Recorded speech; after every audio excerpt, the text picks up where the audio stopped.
Hello student, this is science stream. तो आज हम डिस्कस करने वाले हैं इलेक्ट्रोकेमिस्ट्री का एक और नया टॉपिक, और हमारा टॉपिक रहेगा इफेक्ट ऑफ डाइल्यूशन। तो हेडिंग लगाइए, लिखना शुरू करते हैं। टॉपिक हमारा क्या रहेगा? Effect of dilution. ठीक है। और इफेक्ट ऑफ डाइल्यूशन हमें किस पर चेक करना है, किस पर देखना है? हमें देखना है इफेक्ट ऑफ डाइल्यूशन ऑन, एक तो हम देखेंगे कंडक्टेंस पर, एक हम देखेंगे कंडक्टिविटी पर, एक हम चेक करेंगे मोलर कंडक्टेंस पर, और एक हम चेक करेंगे इक्विवेलेंट कंडक्टेंस पे। ये चार टर्म है जिनके ऊपर हम डाइल्यूशन का इफेक्ट देखने वाले हैं। अब हमारे लिए सबसे पहले जानना यह जरूरी हो जाता है कि डाइल्यूशन होता क्या है। सबसे पहला टर्म हमारे लिए क्या है? डाइल्यूशन का है। अब डाइल्यूशन का मतलब क्या होगा कि अगर हम ये प्रॉपर्टीज फाइंड आउट कर रहे हैं किसी भी इलेक्ट्रोलाइट की, अब इलेक्ट्रोलाइट का जो भी हमने वॉल्यूम ले रखा है उसमें हम क्या करने वाले हैं? वाटर ऐड करेंगे। यानी कि जो हमारा इलेक्ट्रोलाइट है उस इलेक्ट्रोलाइट में हम क्या ऐड करने वाले हैं? H2 ऐड करने वाले हैं। अब वाटर ऐड करेंगे, और जब वाटर ऐड करेंगे इसका मतलब यानी कि डाइल्यूशन में क्या होगा? Addition of H2। हम H2 ऐड करेंगे, उसकी वजह से क्या हो जाएगा? वॉल्यूम इंक्रीज हो जाएगा। क्या हो जाएगा? इंक्रीज हो जाएगा। क्लियर? इलेक्ट्रोलाइट भी फॉर एग्जांपल हमने 100 ml ले रखा था, उसमें 100 ml हमने H2 डाल दिया, तो टोटल कितना हो गया? 200 हो गया। क्लियर? अब इससे हुआ क्या, ध्यान से देखिए कि जो भी हमने इलेक्ट्रोलाइट ले रखा था, जो भी हमने इलेक्ट्रोलाइट ले रखा था उसका एक पॉजिटिव पार्ट था और उसका एक नेगेटिव, उसमें कैटायन और एनायन थे। क्लियर? हम बात करें इस चीज की, यानी कि इस इलेक्ट्रोलाइट का कुछ कंसंट्रेशन था पर यूनिट वॉल्यूम। क्या था? कंसंट्रेशन था पर यूनिट वॉल्यूम। क्लियर? अब हमने क्या कर दिया? हमने वॉल्यूम इंक्रीज कर दिया, और वॉल्यूम इंक्रीज करने से हुआ क्या? कंसंट्रेशन पर यूनिट वॉल्यूम था, इसका मतलब नंबर ऑफ आयन फिक्स थे। किसी पर्टिकुलर वॉल्यूम में नंबर ऑफ आयन्स फिक्स थे। अब वॉल्यूम क्या हो गया? इंक्रीज हो गया। इसका मतलब आफ्टर डाइल्यूशन क्या हुआ? नंबर ऑफ आयन्स क्या हो जाएंगे? डिक्रीज हो जाएंगे। किसमें? पर यूनिट वॉल्यूम के अंदर, पर यूनिट वॉल्यूम के अंदर, या पर यूनिट ना भी लगा हो चाहे। क्लियर? तो पर यूनिट वॉल्यूम या जो भी वॉल्यूम हमने ले रखा था उसके अकॉर्डिंग है वो, तो डिक्रीज हो जाएगा। इसको आप ब्रैकेट में डाल दो, चाहे कोई जरूरी नहीं है कि हम 1 लीटर में बात करें, चाहे कुल मिला के कि इनिशियल वॉल्यूम जो भी था उसमें जितने भी आयन्स थे उसके कंपैरिजन में अब आयन्स क्या हो जाएंगे? कम हो जाएंगे। और आयन्स कम हो गए, इस बात का मतलब क्या है कि कंसंट्रेशन डिक्रीज हो जाएगा। क्या हो जाएगा? कंसंट्रेशन डिक्रीज हो जाएगा। क्लियर? तो ये इंपॉर्टेंट रिजल्ट आ गया कि डाइल्यूशन का इफेक्ट है क्या। पहले डाइल्यूशन क्या होता है और उसकी वजह से इलेक्ट्रोलाइट में क्या क्या चेंजेस होते हैं। ओके, अब हम 1 बाय 1 इस कंसेप्ट को अप्लाई करने वाले हैं कंडक्टेंस के ऊपर, कंडक्टिविटी पर, और दो टर्म हमें और डिस्कस करना। तो पहले लिख लो कि डाइल्यूशन में इलेक्ट्रोलाइट में H2 ऐड करते हैं, मतलब एडिशन ऑफ H2 जिससे वॉल्यूम इंक्रीज करता है, और इलेक्ट्रोलाइट में जो भी प्लस और माइनस उसके जो आयंस हैं, यानी कि जो कंसंट्रेशन है वो वॉल्यूम बढ़ते ही डिक्रीज हो जाएगी। ठीक है ना? Number of ions per unit volume decrease हो जाएगी। इसको हम बोलते हैं कि कंसंट्रेशन कम हो गया। क्लियर? ओके जी। तो ये तो था डाइल्यूशन का मीनिंग। क्लियर? कि डाइल्यूशन पूछे तो वो होता क्या है। बहुत अच्छे। अब आगे देखते हैं। अब हम इसमें डिस्कस करते हैं कि पहला point, effect on conductance. Effect on conductance. अब कंडक्टेंस होता क्या है, किसे कहते हैं, क्या डेफिनेशन है, सब कुछ कवर कर चुके हैं, तो ज्यादा टाइम नहीं लगाएंगे। और कंडक्टेंस का मतलब सीधा सीधा क्या था? कंडक्टेंस का मतलब क्या था? amount of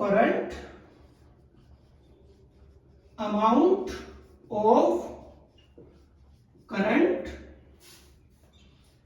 easily pass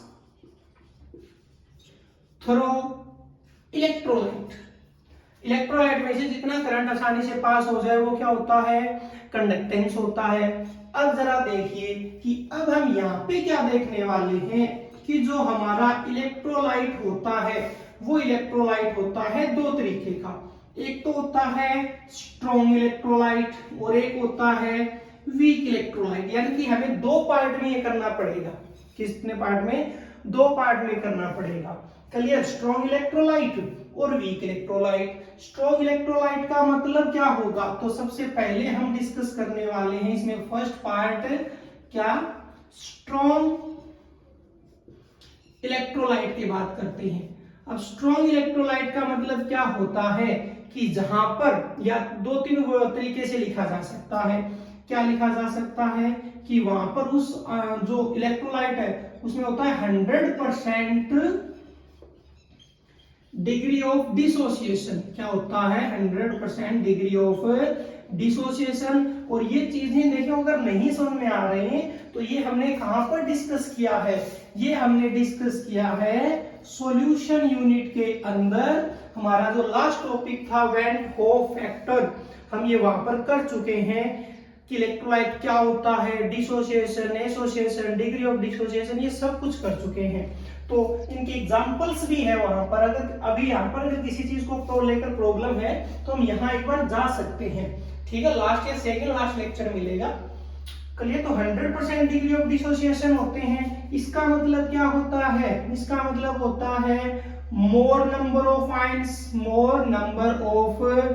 ions होते हैं। इसका मतलब हम ये कह सकते हैं कि आयंस का क्राउड होता है एक तरफ से, एक तरीके से क्या होता है, आयंस का क्राउड होता है। यानी कि आयन इतने पास होते हैं कि उनमें दोबारा से इंटरेक्शन होने लगता है। यानी कि अगर मैं यहां लिखूं तो प्लस माइनस इतने क्लोज होते हैं कि मतलब इंटरेक्शन आने लगता है इनके बीच में। यानी कि हम क्या लिख सकते हैं, ये मोर कंसंट्रेशन है, पूरी तरीके से ब्रेक तो हो गए लेकिन इनकी भीड़ बनी हुई है, इनके नंबर्स क्या है, बहुत ज्यादा है। यानी कि different type of attraction, different type of interaction है यहाँ पर। क्लियर, बहुत ज्यादा इंट्रैक्शन है। अब हमने क्या कर दिया, डाइल्यूशन कर दिया। तो क्या हुआ, आफ्टर डाइल्यूशन होने से की वजह से क्या हुआ कि यहाँ पर प्लस और माइनस के बीच में एक स्पेस क्रिएट हो गया। यानी कि हम क्या लिख सकते हैं, क्योंकि वॉल्यूम इंक्रीज हुआ है। अब इस बात को समझो जरा कि मान लेते हैं उस 100 ml इलेक्ट्रोलाइट के अंदर 200 आयंस थे। कितने आयंस थे, 200, और बिल्कुल पास थे। फॉर एग्जांपल ये ब्लू मार्कर है, एक ब्लैक है, तो एक प्लस एक माइनस है, प्लस बहुत ज्यादा थे। अब वाटर डाल दिया, वाटर डालने की वजह से अब 200 आयन कितने में हो गए, 200 ml के अंदर हो गए। अब उनके बीच में हल्का सा क्या आ जाएगा, स्पेस आ जाएगा, तो वो चलने लगे, उनका मोशन क्या हो जाएगा, इजी। तो आयंस का क्राउड है यहां पर, इसका मतलब वो क्या कर रहे हैं, उनका मोशन क्या है, लेस मोशन, या कोई और भी वर्डिंग दे सकते हो कि वो फ्लो नहीं कर पा रहे। ठीक है ना, यानी कि नॉट इजीली फ्लो, इतनी ज्यादा भीड़ हो गई।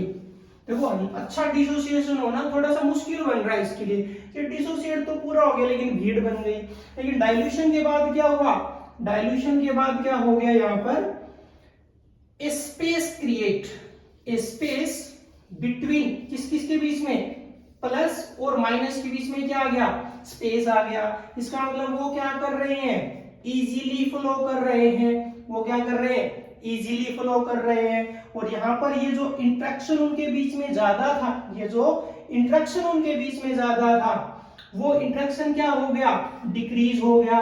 तो लेस इंट्रैक्शन, उनका इंट्रैक्शन क्या हो गया, कम हो गया। अब लिखते हैं फाइनल रिजल्ट। अब इसकी वजह से हुआ क्या कि कंडक्टेंस हमारा इंक्रीज हो गया। देखो इससे पहले जो हमने समझा है कि ओवरऑल कंसंट्रेशन का क्या हुआ, कंसंट्रेशन तो डिक्रीज हो गई, लेकिन फिर भी कंडक्टेंस क्या हो रही है, इंक्रीज हो रही है। तो मैं यहाँ पे फाइनल रिजल्ट लिख देता हूं कॉर्नर में कि जो कंडक्टेंस है वो कंडक्टेंस क्या हो रहा है, इंक्रीज हो रहा है। क्लियर? ठीक है, तो हमने इसको स्मॉल स्मॉल पॉइंट्स पे डिजाइन किया है। क्लियर? ओके, तो ये तो स्ट्रॉन्ग की बात थी। अब हम इसका कौन सा पार्ट उठाने वाले हैं, वीक उठाने वाले हैं। क्लियर? ओके जी, तो देखते हैं इसका सेकंड पार्ट। ठीक है, जहां भी लगे कि जल्दी इरेज हो गया वहां आप इसको रोक सकते हैं। ठीक, तो अब हम उठाने वाले इसका सेकंड पार्ट, यानी कि वीक इलेक्ट्रोलाइट की बात करते हैं। अब वीक इलेक्ट्रोलाइट किसे कहते हैं, जिनका डिग्री ऑफ डिसोसिएशन क्या होता है, कम होता है। यानी कि इसमें हम क्या लिखेंगे, लेस लिख सकते हैं। लेस का मतलब यहाँ पे होता है 5 to 7% डिग्री ऑफ डिसोसिएशन होता है। डिग्री ऑफ डिसोसिएशन ये बहुत ही कम ब्रेक होती है। इसका मतलब इनमें तो ऑलरेडी जो है वो नंबर ऑफ आयंस क्या है, कम है। नंबर ऑफ आयंस क्या है, ऑलरेडी कम है, यानी कि लेस नंबर ऑफ आयंस, इनमें नंबर ऑफ आयंस क्या है, कम है। अब नंबर ऑफ आयंस कम हो गए, इस बात का मतलब क्या हुआ कि अभी इस टाइम पर इसकी कंडक्टेंस क्या होगी, कम होगी, क्योंकि आयंस ही नहीं है तो करंट पास क्या होगा, कम होगा। लेकिन आफ्टर डाइल्यूशन,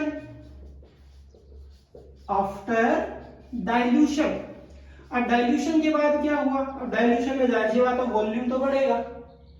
डाइल्यूशन में क्या हुआ, डाइल्यूशन में हो गया वॉल्यूम इंक्रीज कर गया, और वॉल्यूम जैसे इंक्रीज किया तो इसमें होगा क्या कि इसका डिसोसिएशन भी इंक्रीज कर जाएगा। क्या इंक्रीज कर जाएगा, डिसोसिएशन इंक्रीज कर जाएगा। क्लियर? और अगर डिसोसिएशन इंक्रीज कर गया इसका मतलब क्या होगा, नंबर ऑफ आयंस भी बढ़ जाएंगे, और नंबर ऑफ आयंस अगर बढ़ गए, नंबर ऑफ अगर आयंस बढ़ गए तो जाहिर सी बात है क्या होगा, कंडक्टेंस भी इंक्रीज होगा। कंडक्टेंस भी क्या होगा, इंक्रीज होगा। क्लियर? अब ये आ गया रिजल्ट हमारा, ध्यान से देख लेना, जिसमें ऑलरेडी नंबर ऑफ आयंस कम थे। अब हमने डाइल्यूशन किया तो वॉल्यूम बढ़ा, यानी कि हम ये कह सकते हैं कि एक्स्ट्रा सॉल्वेंट या H2O की वजह से इसका डिसोसिएशन इंक्रीज कर जाता है। यानी कि अगर इस पॉइंट पर अगर देखें तो इसका कंडक्टेंस कम है।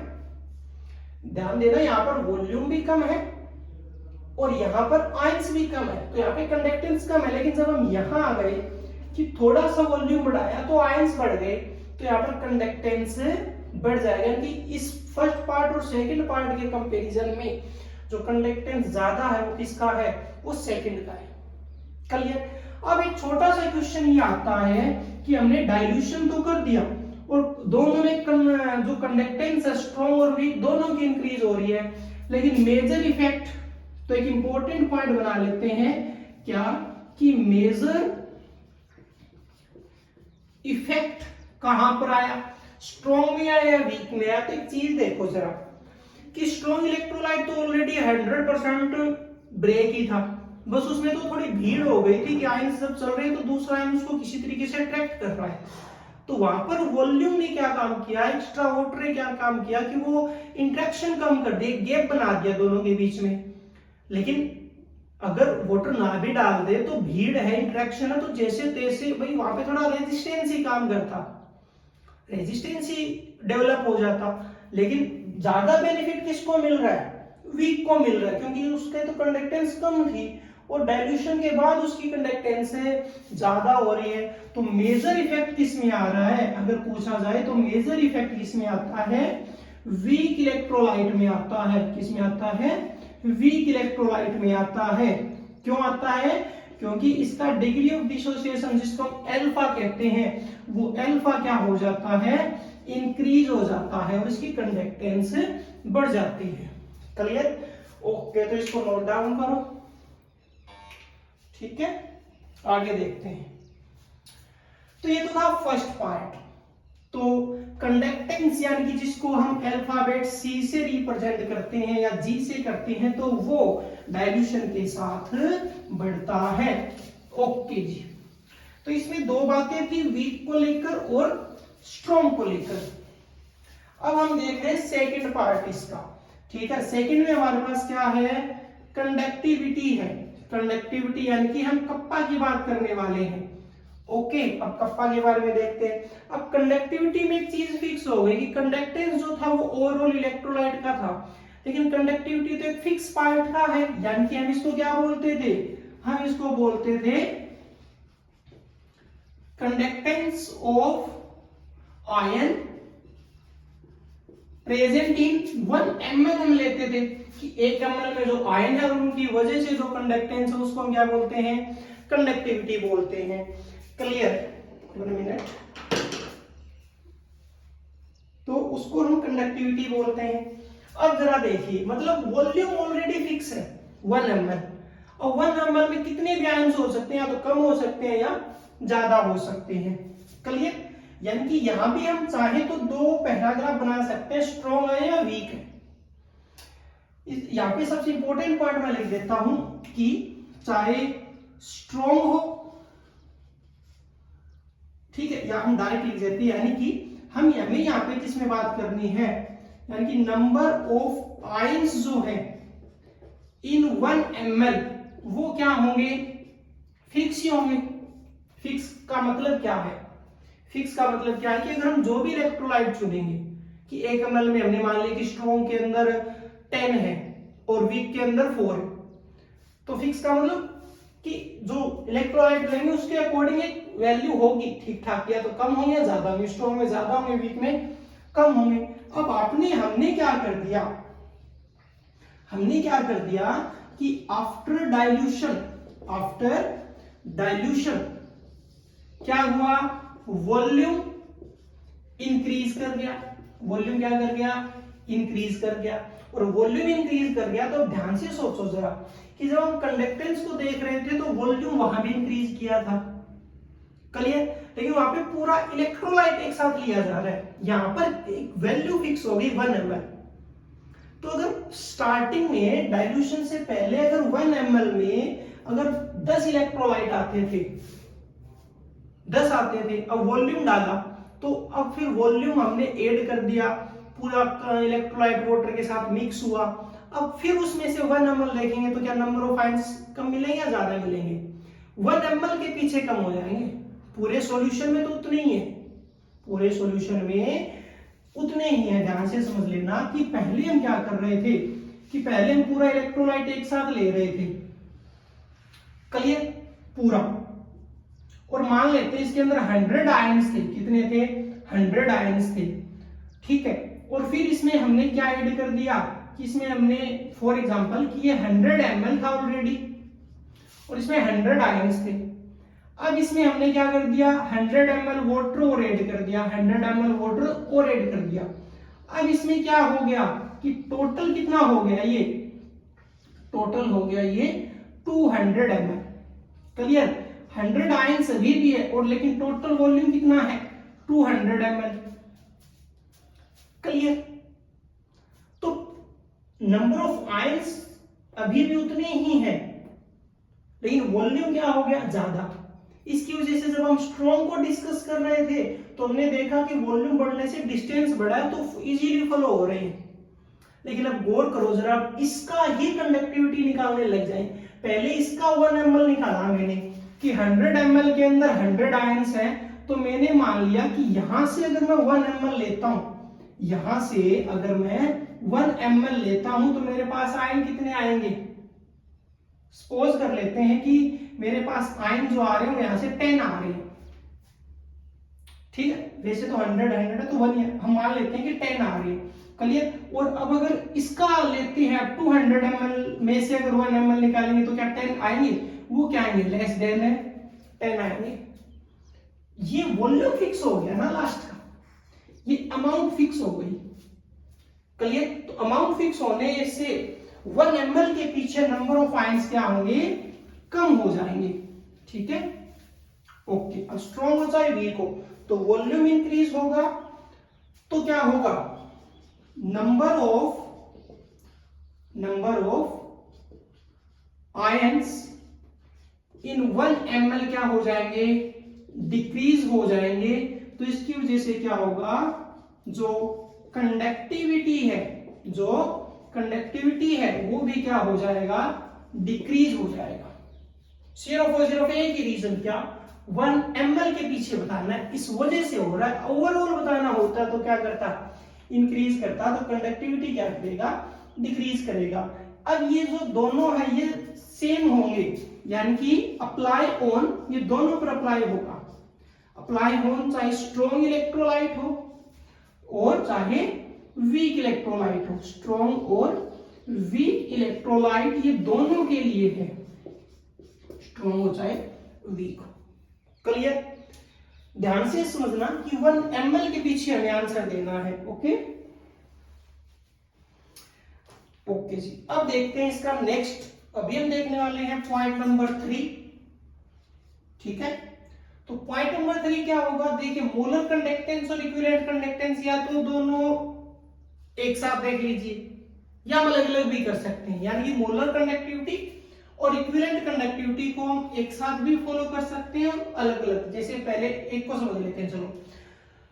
तो मोलर कंडक्टिविटी का अगर फॉर्मूला देखा जाए ध्यान से, तो ये क्या होता है, इक्वल टू मोलैरिटी, सॉरी एक मिनट,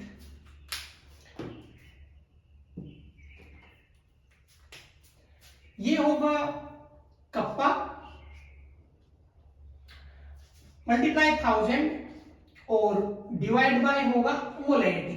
क्लियर, अब इसमें यहां से हमें 2 रिजल्ट निकालने, देखा जाए तो लैम्डा डायरेक्टली प्रोपोर्शनल, एक तो हो जाएगा कप्पा और एक लैम्डा हो जाएगा directly proportional, inversely proportional to molarity. Clear, अब इसमें से जो पहला रिजल्ट है वो हमने अभी भी कवर किया है। ठीक है, यानी कि फर्स्ट के अकॉर्डिंग लिखें तो अकॉर्डिंग टू कंडक्टिविटी कप्पा के अकॉर्डिंग क्या रिजल्ट आएगा कि अगर डाइल्यूशन होता है इंक्रीज, तो हमें पता है कि जो कंडक्टिविटी है वो होती है डिक्रीज, और अगर कंडक्टिविटी डिक्रीज हो रही है तो कंडक्टिविटी के डायरेक्टली प्रोपोर्शनल क्या है, मोलर कंडक्टिविटी, तो लैम्डा एम भी क्या होगा, ये भी डिक्रीज होगा। तो ये तो आ गया फर्स्ट के अकॉर्डिंग रिजल्ट। फर्स्ट के 2 पार्ट्स में हमने इसको ले लिया। अब ध्यान से देखो कि सेकंड के अकॉर्डिंग देखा जाए, यानी कि अकॉर्डिंग टू मोलैरिटी देखा जाए, अकॉर्डिंग टू मोलैरिटी देखा जाए, तो इसमें क्या होगा कि मोलैरिटी का जब हम फॉर्मूला देखते हैं तो वो मोल्स बाय वॉल्यूम होता है, यानी कि मोलैरिटी होता है inversely proportional to volume. Clear, और यहां पर लैम्डा एम मोलर कंडक्टिविटी खुद क्या है, inversely proportional to molarity. Clear, molarity है 1 बाय वॉल्यूम और लैम्डा एम है 1 बाय मोलैरिटी, यानी कि मोलैरिटी का वैल्यू जब यहां डलेगा तो 1 बाय में जाएगा, तो ये वॉल्यूम जो डिवाइड में है वो चेंज होकर किस में आ जाएगा, मल्टीप्लाई में, यानी कि लैम्डा एम डायरेक्टली प्रोपोर्शनल क्या हो जाएगा, वॉल्यूम हो जाएगा। इन दोनों से सम होकर ये हमारे पास रिजल्ट आ जाएगा lambda m directly proportional to volume. इसका मतलब क्या है, इसका मतलब ये है कि with dilution lambda with dilution volume करता है इंक्रीज, वॉल्यूम क्या करता है, इंक्रीज। क्लियर, और वॉल्यूम इंक्रीज अगर करता है तब मोलैरिटी क्या करता है, मोलैरिटी वो होता है डिक्रीज, और मोलैरिटी डिक्रीज होगा तो जरा ध्यान से देखिए कि लैम्डा एम क्या होगा, इंक्रीज। ये देखो, या तो ये 3 स्टेप्स में निकालो, फर्स्ट स्टेप ये लिखा, सेकंड और थर्ड, और ये इससे डायरेक्ट देख लो, यानी कि ये पॉइंट रहा, इसको और इसको जोड़ दो कि वॉल्यूम इंक्रीज तो लैम्डा एम भी इंक्रीज। अब ये दोनों अपोजिट आ गए कि यहां पर तो लैम्डा एम है वो क्या हो रहा है, डिक्रीज हो रहा है कंडक्टिविटी के अकॉर्डिंग, और यहां पर लैम्डा एम क्या हो रहा है, इंक्रीज हो रहा है मोलैरिटी के अकॉर्डिंग। इसका मतलब हमें एक चूज करना पड़ेगा दोनों में से, और जब हम एक चूज करेंगे तो हमें क्या देखना है कि फ्रॉम कंडक्टिविटी का रिजल्ट और मोलैरिटी का रिजल्ट, दोनों में से कौन सा फैक्टर ज्यादा रोल प्ले करता है। तो दोनों में से जो इंपॉर्टेंट रोल होता है वो होता है मोलैरिटी का, यानी कि molarity dominant on molarity dominant हो जाएगा किसके ऊपर, ऑन कंडक्टिविटी, कप्पा के ऊपर मोलैरिटी डोमिनेंट हो जाएगा। इस बात का मतलब क्या है कि हम इस रिजल्ट को नहीं मानने वाले, रिजल्ट हमारे लिए ये चलेगा। क्लियर? इसका मतलब जो फाइनल रिजल्ट हम देने वाले हैं उसके अकॉर्डिंग लैम्डा एम डाइल्यूशन के साथ क्या करेगा, इंक्रीज करेगा। ओके, ठीक है। तो ये तो आया मोलर कंडक्टिविटी का।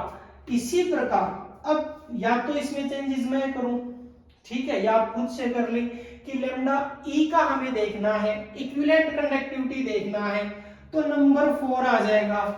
मोलर की जगह इक्विवेलेंट, और इक्विवेलेंट में मोलैरिटी की बजाय क्या आता है, नॉर्मेलिटी आता है। तो सेम कंसेप्ट चलने वाला है, सारा कुछ एज इट इज रहेगा। ठीक है, चलो ये चेंजेस कर ही देते हैं। तो यहां पर क्या है कि lambda e directly proportional to conductivity, lambda e inversely proportional to क्या हो जाएगा, नॉर्मेलिटी। फर्स्ट पॉइंट निकालेंगे अकॉर्डिंग टू कप्पा, यही आएगा, यानी कि लैम्डा ई क्या होगा, डिक्रीज होगा। फिर आगे बढ़ेंगे, अकॉर्डिंग टू क्या होगा, नॉर्मेलिटी आ जाएगा। अब नॉर्मेलिटी का फॉर्मूला क्या होता है, gram equivalent divide by volume, तो पहला रिजल्ट उसमें भी यही बनेगा। फिर लैम्डा ई इनवर्सली प्रोपोर्शनल, देखो किसकी इनवर्सली प्रोपोर्शनल है, नॉर्मेलिटी के, तो ये नॉर्मेलिटी आ गया। अब नॉर्मेलिटी डिवाइड में है और वॉल्यूम इसके डिवाइड में है, तो ओवरऑल चेंज होकर क्या आ गया, directly proportional to volume. Clear? तो विद डाइल्यूशन वॉल्यूम इंक्रीज करेगा, तो यहां पर हमारे पास क्या आ जाएगा, यहां पर हमारे पास आ जाएगा नॉर्मेलिटी डिक्रीज हो जाएगा। क्या हो जाएगा, नॉर्मेलिटी डिक्रीज हो जाएगा। और अगर नॉर्मेलिटी डिक्रीज हो गया तो लैम्डा ई क्या हो जाएगा, इंक्रीज। फिर वही कहानी आएगी, दोनों में से इंपॉर्टेंट फैक्टर अब की बार कौन हो जाएगा, अब की बार हो जाएगा नॉर्मेलिटी। क्या हो जाएगा, नॉर्मेलिटी हो जाएगा। इसका मतलब फाइनल जो रिजल्ट है उसमें लैम्डा ई इंक्रीज कर जाएगा। ठीक है, तो इन दोनों को आप एक साथ भी लिख सकते हो। अब इसमें क्या है, तो कंडक्टेंस में स्ट्रॉन्ग वीक हमने पढ़ा, कंडक्टिविटी 1 ml के अकॉर्डिंग थोड़ा सा इसको ध्यान से करने की जरूरत है, और लैम्डा एम और लैम्डा ई हो गया। अब इसका स्ट्रॉन्ग और वीक बचता है, तो इसमें हम एक छोटा सा पार्ट उठाने वाले सिर्फ ग्राफ का। इसका ग्राफ पेंडिंग है लैम्डा एम और लैम्डा ई का, वो हम देखते हैं नेक्स्ट में।